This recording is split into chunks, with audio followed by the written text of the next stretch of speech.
हम आप सब लोग के दिल्ली के आशा और अपेक्षा के प्रतिमूर्ति, जिनका से दिल्ली के 1,40,00,000 लोगन के आशा जुड़ल बाटे और पूरा होके के विश्वास भी बाटे। ऐसन दिल्ली के मुख्यमंत्री पद पे बैठते अपने कार्य से पूरा देश के जे झंकृत कर देने वाली वो दिल्ली के यशस्वी मुख्यमंत्री हमार छोट बहन कहीं बड़ बहन कहीं अभी पता नहीं चल, लेकिन उनका व्यवहार से हमेशा यही लगल जो हमनी के बड़ा सम्मान दे करके अपन जीवन यात्रा राजनीतिक चलेले बाड़ी। और रेखा गुप्ता जी के हम चाहता नहीं हमने तरफ से सबके तरफ से तो एक बार खड़ा होकर के भी ताली बजे तो बहुत अच्छा रही। रेखा गुप्ता जी के एक पूर्वांचल के भव्य महाकुंभ में बहुत बहुत स्वागत बाटे, बहुत बहुत अभिनंदन बाटे। इतने कह के हम बैठल चाहता नहीं। हम लोग रास्ते में आ रहे थे तो मनोज भैया को मैंने कहा भी मनोज भैया आज तो बहुत जच रहे हो, क्या ड्रेस लग रहा है आपका। तो उन्होंने कहा कि मैं अपने घर के फंक्शन में जा रहा हूं इसलिए और अधिक तैयार होके निकला हूं।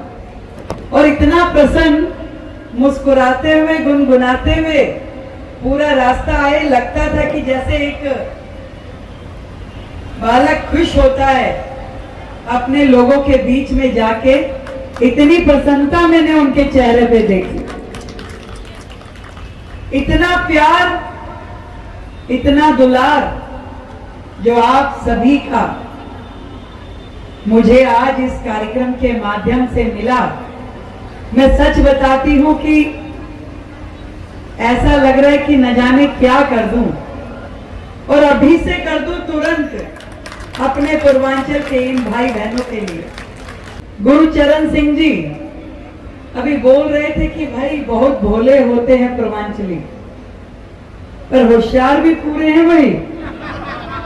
बात कह भी दी, सारी बात पहुंचा दी आपने 4 लाइना बोल बोल के, पर गजब बोले आप। एक बार जोरदार तालियां हमारे गुरुचरण सिंह जी के लिए। शानदार मंच संचालन किए आप, मजा ही आ गया और पूरा भाव विभोर कर दिया सबको। और आज के इस कार्यक्रम के आयोजक, संयोजक और हमारी समिति के अध्यक्ष भाई शिवजी सिंह जी, एक बार जोरदार तालियां शिव भाई के लिए। भाई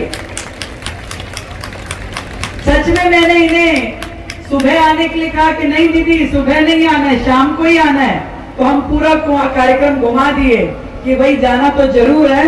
तो अब देखी जाएगी, अब पहले वहां जाएंगे फिर देखेंगे बाकी का। तो ऐसा स्नेह देने वाले शिवजी सिंह जी, हमारे मुकेश सिंह जी और मॉरिशस से आई हमारी सरिता बहन, एक बार आपके लिए भी जोरदार तालियां जो वहां से आके वहां रहते हुए हमारे भोजपुरी पूर्वांचल का ध्वज फहराती हैं आप। मैं सच बताऊं, दिल्ली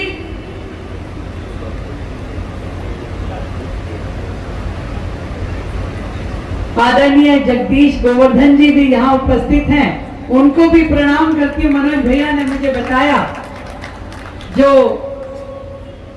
आप भी मॉरिशस से आए हैं और राजदूत भी रहे। मैं सच बताऊं, दिल्ली जो है 3 करोड़ की आबादी की दिल्ली है। जब मैंने मुख्यमंत्री की जिम्मेवारी ली तो मैंने पाया कि दिल्ली तो पूरे भारत का एक छोटा रूप है।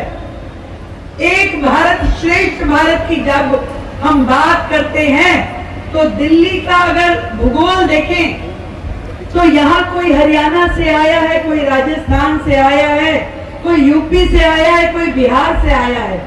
और जब अपने घर से गठरी कंधे पे रख के हम लोग चलते हैं तो अनेकों सपने लेके आते हैं कि दिल्ली जा रहे हैं, देश की राजधानी, ऐसा रोजगार करेंगे, ऐसा काम करेंगे, परिवार के लिए सुख समृद्धि खरीद के लाएंगे। इतने ढेरों सपनों के साथ दिल्ली में लोग आते हैं और धीरे धीरे संघर्ष करते करते कहीं ना कहीं उनकी मन की उमंगे हल्की पड़ने लग जाती, कष्टदायक जीवन लगने पड़ जाता है, क्योंकि यहाँ राजधानी में आसानी से चीजें नहीं मिलती, बहुत बहुत मेहनत लगती है।